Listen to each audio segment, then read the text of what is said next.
I've been in media all my life, in one way or another, using media to promote things.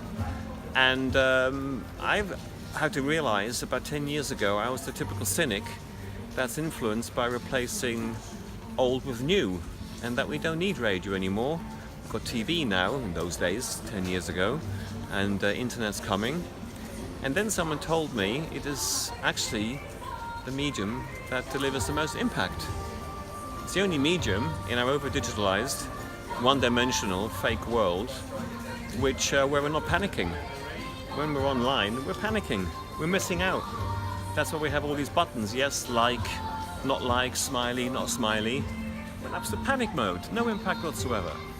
Whereas in our earphone generation, walking around, listening to audio, we can get on with our life, can't we? In the forward to the booklet for this, you talked about radio being authentic, being able to kind of get to the heart of things better than most other media. Yeah, well, it's a bit like live streaming. There's live streaming, there's video or audio, but especially the big buzzword at the moment is video streaming. More live video streamers watched after the effect, but because it was live, it was authentic. Because we live in a fake world. No one posts a bad picture. No one posts a bad article. It can be redone. TV anyway is cut and recut and recut.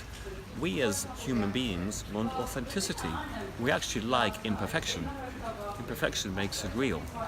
So that's essentially the main quality of radio. It's just going on and on and on. Whether you're tuning in or not, mentally, it's just carrying on the background. Yeah, so the live nature of it, in fact, that's happening right now. Let's stand up and have a look at this studio. Who's broadcasting here at the moment? Well, we've got Hattie and crew from Hits Radio Manchester, which is a new radio station actually in Manchester, which is going nationwide. And as you can see, they're doing it live. They're out of the studio, they're doing it live. And there's, every few hours there's a different radio station broadcasting from this specially built booth. Yeah. What are the most far-flung stations that you've got here this year? Well, our general claim is listen to how the world sounds. Every 2 hours, essentially, over the next 4 days, we've got a different radio station going on live, or they're pre-recording it for later, because we can't all be going live all the time. And we've got radio stations from across Europe, UK, of course, from the BBC to Jazz FM to Hits Radio from Manchester, from Switzerland, from Italy. We've got a couple of radio stations from public broadcaster Rai 3 to a kind of a more disco upbeat radio station. I saw Red FM from India. Red FM. We've got a big contest running in India every year. So we've got RJ Devki, to pronounce it properly, 30 million listeners. We've got a live show to Shanghai on Love Radio, all sanctioned by the government. Russia, 2 shows from America, America's largest, most popular country show, 136 cities is broadcast across.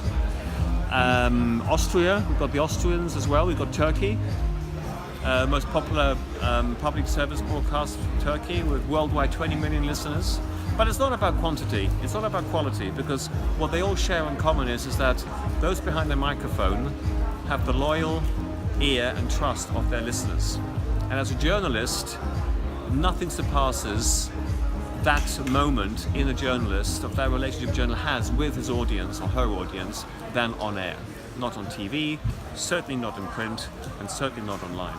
Daryl, thanks very much.